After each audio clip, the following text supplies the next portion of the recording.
Probus Low.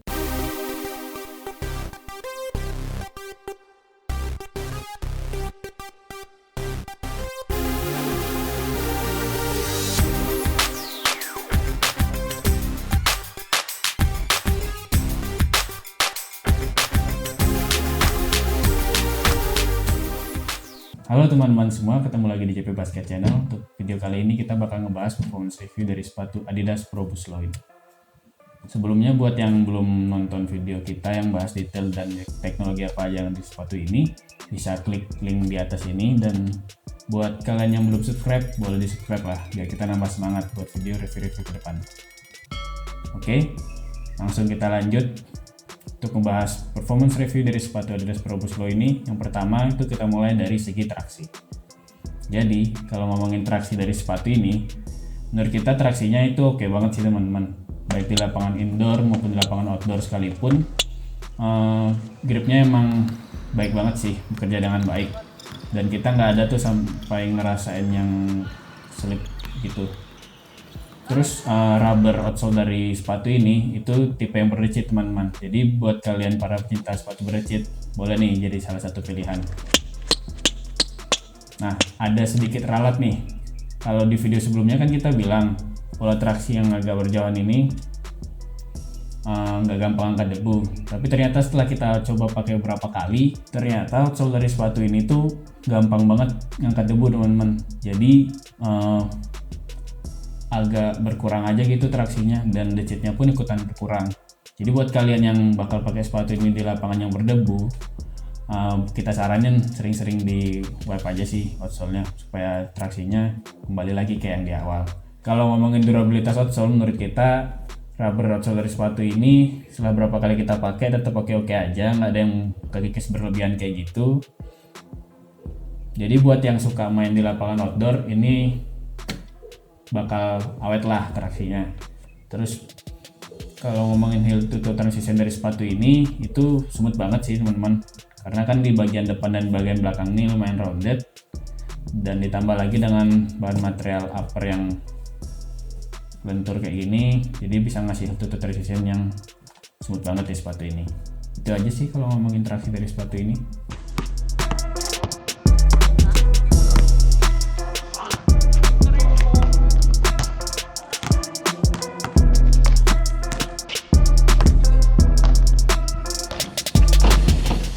Lanjut ke cushion, seperti yang kita bilang di video sebelumnya ya teman-teman. Jadi di sepatu ini tuh pakai dua teknologi cushion, yaitu full length light strike ditambah dengan drop in boost di dalamnya. Dua teknologi cushion yang agak berbeda ya. Kalau light strike kan terkenal dengan ringan dan responsifnya, sedangkan boost terkenal dengan empuk dan nyamannya. Nah, pertama kali kita coba sepatu ini di awal-awal tuh kita kan agak kecewa tuh dengan adanya stroble board yang kaku banget tuh, yang jadi pembatas antara boost dengan kaki kita gitu. Jadi agak kurang merasa gitu kan boostnya. Dan setelah kita coba pakai beberapa kali, waktu cushionnya udah nambah break-in gitu, emang berasa lebih empuk sih cushionnya. Cuman kalau kita bilang kalau kalian cari cushion yang empuk banget gitu, masih banyak sepatu lain yang punya cushion yang lebih empuk daripada sepatu ini. Tapi bukan berarti cushion dari sepatu ini tuh jelek gitu ya, enggak. Karena di cushion sepatu ini kalian bisa dapetin cushion yang responsif, terus cushionnya juga ngasih impact protection yang baik, dan cushion sepatu ini tuh berasa ringan dan tipis gitu teman-teman. Jadi bisa ngasih core feel yang baik. Kalau ditanya tipe cushion kayak gini cocok buat siapa, menurut kita ini cocok buat semua gaya main ya.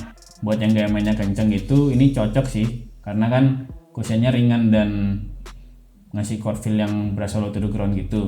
Dan buat yang suka mainnya lompat-lompat gitu, ini tetap cocok juga sih, karena kan ngasih impact protection yang baik cushion sepatu ini. Gitu aja sih kalau ngomongin cushion dari sepatu ini.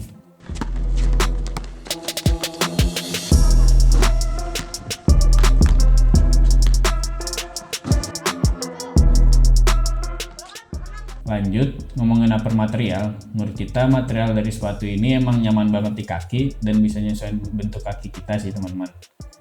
Terus untuk di bagian depan itu kan ada layering material kayak gini nih, yang Ada material synthetic leather ini dan material kayak sweat ini. Ini kan kelihatannya kayak tebal dan rumit gitu, tapi ternyata setelah kita pakai materialnya ini cenderung tipis gitu teman-teman. Jadi emang bisa nyesuaiin bentuk kaki juga sih, jadi tetap lentur gitu, nggak yang berasa kaku gitu di bagian depan. Ya paling yang kurang dari ada layering material ini untuk material synthetic leathernya ini sih. Jadi sering pemakaian material ini bakal ninggalin kerutan kayak gini nih. Tapi untuk sepatu seharga 1,6 jutaan, menurut kita pemilihan material dari sepatu ini udah oke banget sih teman-teman. Terus untuk sirkulasi udara di sepatu ini menurut kita ini lumayan breathable juga. Ini kan banyak lubang-lubangnya gitu, jadi buat pemakaian dalam jangka waktu yang agak lama ini nggak gampang berasa panas. Kalau ngomongin lidah dari sepatu ini, penggunaan pita karet elastis di sepatu ini sukses sih, ngasih fit yang fleksibel gitu di sepatu ini. Ini kita suka banget nih dengan penggunaan sistem lidah sepatu yang kayak gini. Dan lidah sepatunya kan berada di luar dari keseluruhan sepatunya nih, nggak kayak biasanya gitu kan. Nah ini juga masih kenyamanan sih, jadi nggak yang berasa sakit gitu kalau tali sepatunya diikat dengan kencang gitu teman-teman. Terus untuk padding di bagian lidah ini standar aja sih, bukan yang tebel gitu tapi bukan yang tipis juga. Terus untuk padding di bagian ankle ke belakang ini lumayan empuk, masih kenyamanan banget sih di bagian sini. Lalu untuk sistem penalian dari sepatu ini itu kan pakai sistem penalian koordinasi sistem yang kayak gini ya teman-teman. Nah ini ternyata emang mempermudah waktu nali sepatunya sih, dan emang ngasih kuncian yang baik di sepatu ini. Dan untuk tali sepatunya ini menurut kita ini lumayan agak panjang ya, jadi sempatlah beberapa kali kita waktu pakai sepatunya itu tali sepatunya keinjak gitu teman-teman. Jadi buat amannya bisa diikat 2 kali aja. Gitu aja sih kalau ngomongin material dari sepatu ini.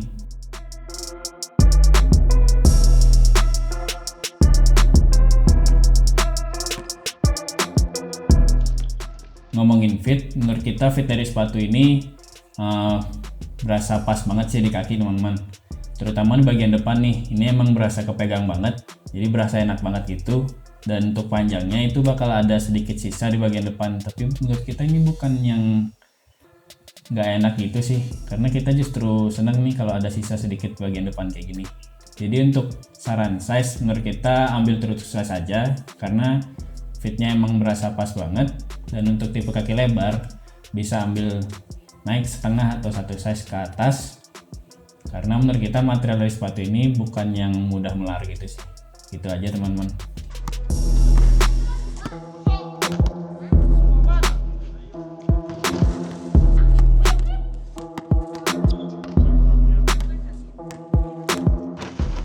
Lanjut ngomongin support, menurut kita sepatu ini punya support yang baik banget. Adanya sengklet di sepatu ini emang menjaga bentuk sepatu banget, jadi nggak gampang goyah gitu sepatunya.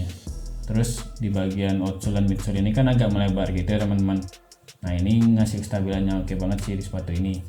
Terus untuk lateral movement, di sepatu ini dengan adanya material yang nggak gampang melar ini dan layering material yang ada di bagian forefoot sepatu ini emang ngejaga banget sih, terutama buat kalian yang suka gaya mainnya suka step back, crossover atau jab step kayak gitu.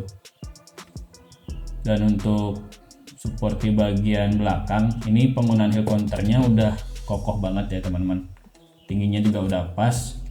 Dan di bagian samping ini ternyata midsole-nya agak sedikit dibuat naik gitu teman-teman, kalau dipakai baru kerasa. Nah ini lumayan ngasih support yang baik di bagian samping ini.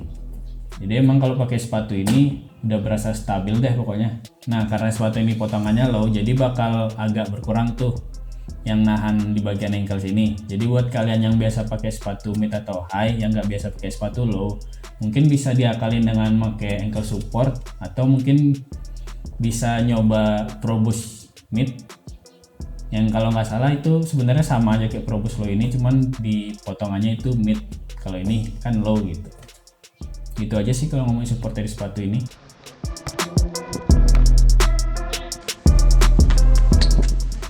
Oke, secara keseluruhan kita suka banget dengan sepatu Adidas Pro Boost low ini. Untuk harga 1,6 jutaan kalian bisa dapetin sepatu dengan traksi yang oke banget, cushion yang responsif dan punya impact protection yang baik, terus material upper yang nyaman banget di kaki, dan supportnya oke banget tentunya di sepatu ini.